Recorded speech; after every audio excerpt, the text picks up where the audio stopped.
ইসলামের জন্য, দ্বীনের জন্য, কওমি মাদ্রাসার জন্য, প্রত্যেকটা মানুষের জন্য সারাটা জীবন কাজ করে গেছেন।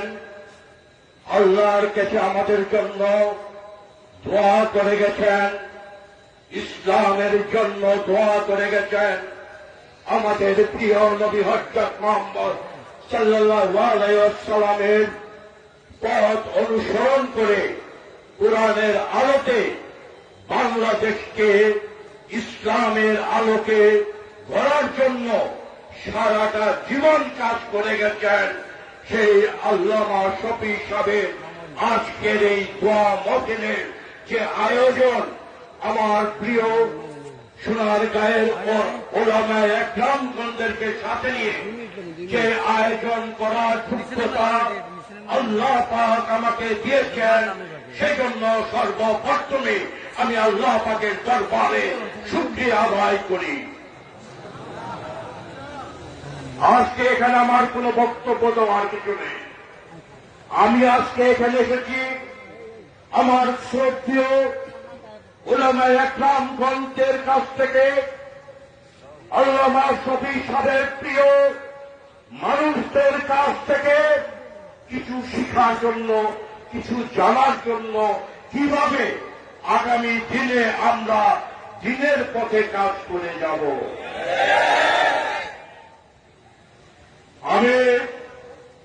আপনারা জানেন আমাদের প্রিয় হযরত আল্লামা শফি সাহেব এই সোনারগাঁয়ে এসেছিলেন। আমার সৌভাগ্য, আমি আল্লাহ পাকের কাছে বারবার শুকরিয়া করি, কোটি বার শুকরিয়া করি। তিনি সেই দিন আমাকে কাছে টেনে নিয়ে অনেক আদর করে একটার পর একটা দোয়া করে আমার মাথা থেকে সারাটা শরীর থেকে হাতিয়ে সেই দিন আমাকে দোয়া করেছিলেন। এই চেয়ার বড় বড় আমি জীবনে কি পাব। তিনি আমাকে বলেছিলেন শেষমেশ যে তুমি ইসলামের জন্য কাজ করেন বাবা, আল্লাহ আপনাকে সহায়ক হবে, আমি আপনার পাশে থাকব। আপনারা জানেন ইসলামের ইতিহাস যদি আমরা দেখি, এই সোনারগাঁ বাংলার রাজধানী ছিল। সেই রাজধানীতে এই সোনারগাঁয়ের 7 থেকে 750 বছর আগে শরীফুদ্দিন আবু তায়মার রাজিয়ানোর উদ্যোগে এখানে ইসলামিক মাদ্রাসা ছিল। সেই দিন হযরত আল্লামা শফি সাহেব আমাকে একটা কথাই বলেছিল, বাবা তোমরা অনেক ভাগ্যবান, তোমরা সোনারগাঁয়ের মানুষ, তোমাকে আমি একটা দায়িত্ব দিয়ে যেতে চাই। তুমি এই ইসলামিক এই ইউনিভার্সিটিটাকে, বিশ্ববিদ্যালয়টাকে পূর্ণ প্রতিষ্ঠা করার জন্য তুমি উলামায়ে একরামদেরকে সাথে নিয়ে তুমি কাজ শুরু করো, ইনশাআল্লাহ তুমি কামিয়াব হবে।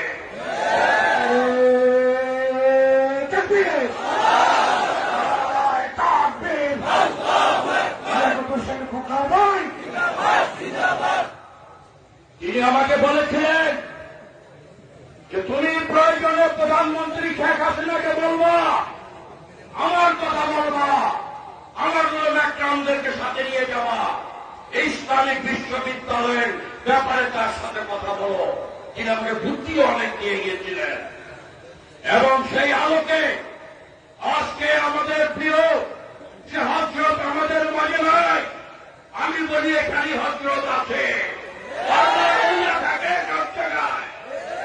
সেই জায়গায় আমি আজকে বলতে চাই, তার নির্দেশ মতো সেই দিনের পর থেকে আমার সোনারগাঁয়ে প্রত্যেকটা ওলি আল্লাহ যারা উলামায়ে একরামগণ আছেন, সবাইকে সাথে নিয়ে, সোনারগাঁয়ের রাজনীতিবিদদের সাথে নিয়ে, জনপ্রতিনিধিদের সাথে নিয়ে, প্রত্যেকটা মুসলমানকে সাথে নিয়ে আমি এই কাজ শুরু করেছি। ইনশাআল্লাহ আপনারা আমাদের জন্য দোয়া করবেন, এই ইসলামিক ইউনিভার্সিটি আবার এখানে প্রতিষ্ঠিত হবে ইনশাআল্লাহ। মুসলমান হিসাবে বলতে চাই, আল্লাহর পর যদি কেউ মানে কি মানে জানি না, আমি জানি মুসলমান হিসাবে আল্লাহর পরে আমাদের প্রিয় নবী, আল্লাহর পরে প্রিয় নবী হাজার হাজার বছরে এই পৃথিবীর মাটিতে অনেক রাষ্ট্রপ্রধান অনেক কিছু এসেছে, অনেকে রাষ্ট্র চালিয়েছে, কিন্তু আমার প্রিয় নবী হযরত মুহাম্মদ সাল্লাল্লাহু আলাইহি ওয়াসাল্লামের নেতৃত্বে যখন সেই আরব রাষ্ট্র পরিচালিত হয়েছে, তার মতো পরিচালিত রাষ্ট্র আজও অবধি কোন রাষ্ট্র প্রধান চালাতে পারে না। ইমানদার বিশ্বাসী, সেই জন্য আল্লাহ পাক তার মাধ্যমে কোরআন নাযিল করেছিলেন। আমরা জানি আমার প্রিয় নবী যেদিনকে আল্লাহর হুকুমে দুনিয়া থেকে চলে যান, সেই দিন তার বাসায় হাইটেনের তেলের পয়সা ছিল না। তিনি কত বড় সৎ ছিলেন, এই সতের মূল্যায়ন করেই আমাদের বল সৃষ্টিকর্তা আল্লাহ পাক তার উপর ইসলামের সবকিছু নাযিল করেছিলেন। সবচেয়ে বড় হল সত। আমি শুধু একটি কথাই বলতে চাই, আজকে আমার প্রিয় নবীর সম্বন্ধে যারা কটূক্তি করবে, ব্যঙ্গ করবে, আমি মুসলমান হিসেবে বলতে চাই, আমি কোন সংসদ সদস্য না। এখন ওই সেই কুকুরের বাচ্চা ফ্রান্সের প্রধানমন্ত্রীকে বলতে চাই, আজকে যদি তুই আমার সামনে থাকতি, আমি তোকে হত্যা করতাম।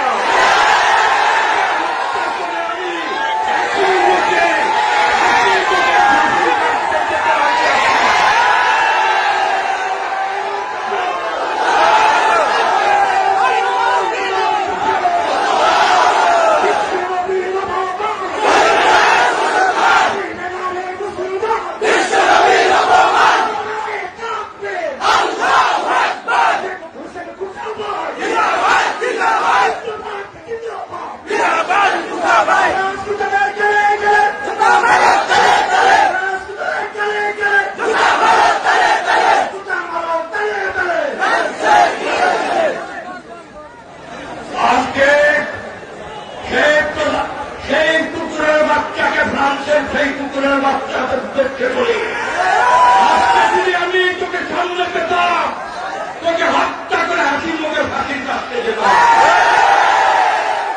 আমি মাননীয় প্রধানমন্ত্রীর কাছে আকুল আবেদন করি, আপনি এক মুসলিম সম্মানিত পরিবারের সন্তান, আপনার পিতা একজন সাচ্চা মুসলমান ছিল, আপনার পিতা মুসলমানদের জন্য অনেক কিছু করেছেন, ঐশিক সম্মেলন থেকে শুরু করে ইসলামের জন্য অনেক কিছু আপনার পিতা করেছে। আমি আপনাকে ব্যক্তিগতভাবে জানি, আপনি তাহাজ্জুদের নামাজ না করে ঘুমান না, আপনার হাতে তসবিহটাকে আমি দেখেছি গাড়ির মধ্যে সবসময় আল্লাহ আল্লাহ করে রাখলে। আপনার কাছে আমার অনুরোধ রইল, একজন সংসদ সদস্য হিসাবে ফ্রান্সের সাথে সকল কূটনৈতিক সম্পর্ক পর্যান্তরণ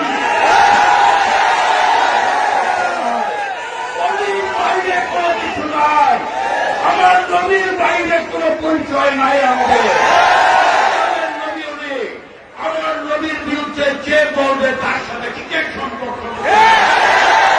অতি শীঘ্রই আগামী 8 তারিখে সংসদের অধিবেশন ডাকা হয়েছে। মাননীয় রাষ্ট্রপতি সংসদ ডেকেছেন। আমি মাননীয় প্রধানমন্ত্রী, আপনি আমার মাতৃতুল্য নেত্রী, আপনি ইসলামের জন্য কাজ করছেন, আপনারা আমার সখী সবের নির্দেশে তার মধ্যে কারণের মধ্যে স্বীকৃতি দিয়েছেন। আল্লাহ আমার সখী সাহেবকে আপনাদের চিন্তা করতেন, আমি জানি। সেই জন্য আমি বলি, এই সংসদে এই ফ্রান্সের সাথে আমাদের কূটনীতিক সম্পর্ক বাতিল করার জন্য সংসদের প্রস্তাবনা আনো, আমরা আপনার পক্ষে থাকবো, বাংলাদেশের মুসলমান আপনার পক্ষে থাকবো, এবং মুসলমানদের প্রতিষ্ঠাতা করার জন্য যারা নবীর বিরুদ্ধে কথা বলবে তাদের বিরুদ্ধে ফাঁসির আদেশ গ্রহণ করার নতুন আইন সংসদে আনবে।